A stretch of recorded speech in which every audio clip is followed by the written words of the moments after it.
जपाकुसुमसङ्काशं काश्यपेयं महाद्युतिं तमोरि सर्वपापघ्नं प्रणतोऽस्मि दिवाकरम्। ॐ ह्रां ह्रीं ह्रौं सः सूर्याय नमः।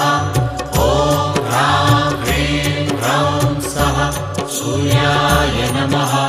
जपाकुसुमसङ्काशं काश्यपेयं महाद्युतिं तमोरि सर्वपापघ्नं प्रणतोऽस्मि दिवाकरम्। ॐ ह्रां ह्रीं ह्रौं सः सूर्याय नमः। ॐ ह्रां ह्रीं ह्रौं सः सूर्याय नमः। जपाकुसुमसङ्काशं काश्यपेयं महाद्युतिं तमोरि सर्वपापघ्नं प्रणतोऽस्मि दिवाकरम्।